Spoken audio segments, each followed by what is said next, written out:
بسم اللہ الرحمن الرحیم۔ تمام احباب کو صوفی لائنز میں خوش آمدید۔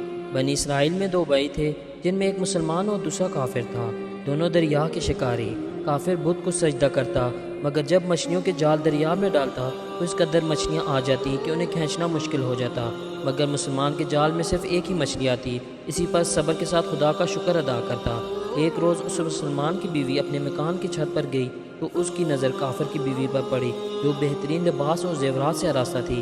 یہ دیکھ کر مسلمان کی بیوی کے دل میں وسوسہ پیدا ہوا کہ کاش میں بھی ایسی ہوتی۔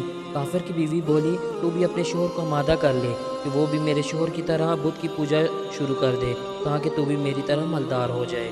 یہ سن کر مسلمان کی بیوی کچھ غمزدہ ہو کر نیچے آئی، اور جب اس کا شوہر گھر آیا تو اس نے اپنی بیوی سے پوچھا کہ تو اتنی غمزدہ کیوں ہے؟ تو وہ کہنے لگی، یا تو مجھے طلاق دے دے یا اپنے بھائی کی طرح بت کی پوجا شروع کر دے۔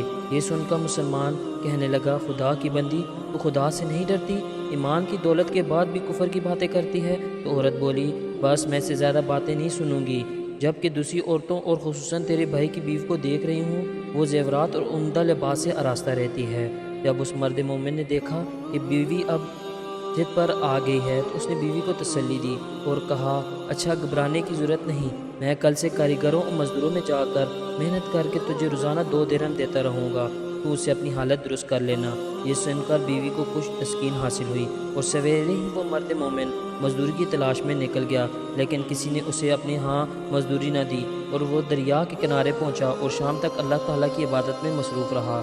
جب گھر آیا تو بیوی نے دریافت کیا، آج تم کہاں تھے؟ تو وہ کہنے لگا، میں بادشاہ کی خدمت میں تھا، اس نے مجھ سے 30 دن کا کام کرنے کی شرط رکھی ہے۔ تو عورت بولی کہ آخر وہ بادشاہ تم کو کیا دے گا؟ اس نے جواب دیا کہ میرا بادشاہ بڑا کریم ہے، اس کے خزانے مال و دولت سے بھرے ہوئے ہیں، وہ مجھے وہ دے گا جو میں چاہوں گا۔ چنانچہ اسی طرح وہ اللہ کی عبادت میں مصروف رہا۔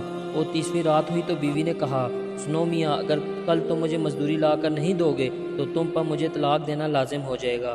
یہ سن کر اس کو کسی قدر پریشانی لاحق ہوئی۔ وہ 30ویں صبح کو اس نے ایک یہودی سے کہا، کیا تم مجھے مزدوری پر لگاؤ گے؟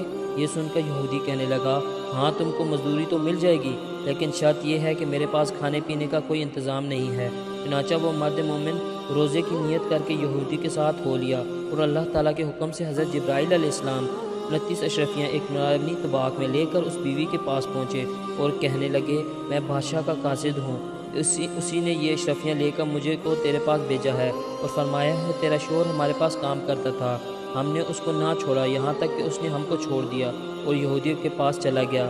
اگر وہ ہمارا کام کرتا ہم اس کو اور زیادہ اجرت دیتے، بس یہ ایک اشرفی کی کمی اسی وجہ سے ہے۔ چنانچہ وہ عورت اس میں سے ایک اشرفی لے کر بازار گئی جس پر لا الہ الا اللہ وحدہ لا شریک لہ لکھا ہوا تھا۔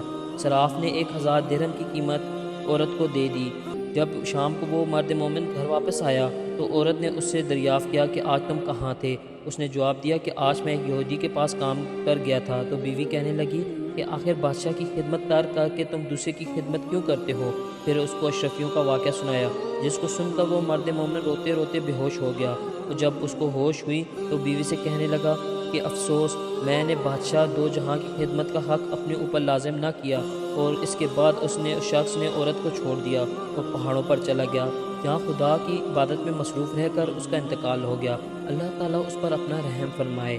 حاصل سچ ہے، اللہ تعالیٰ کے خزانوں میں کوئی کمی نہیں ہے، وہ بندے کو اس کی عبادت کا صلہ ضرور دیتا ہے، اگرچہ بعض وقت کسی حکمت کی بنا پر اس کے یہاں دیر ہو جاتی ہے، لیکن بہرحال پھر بھی اندیر نہیں ہے، وہ اپنے بندوں کو دیتا ضرور ہے۔ اللہ تعالیٰ ہم سب کو صبر و شکر کے ساتھ رہ کر زندگی گزارنے کی توفیق عطا فرمائے، آمین یا رب العالمین۔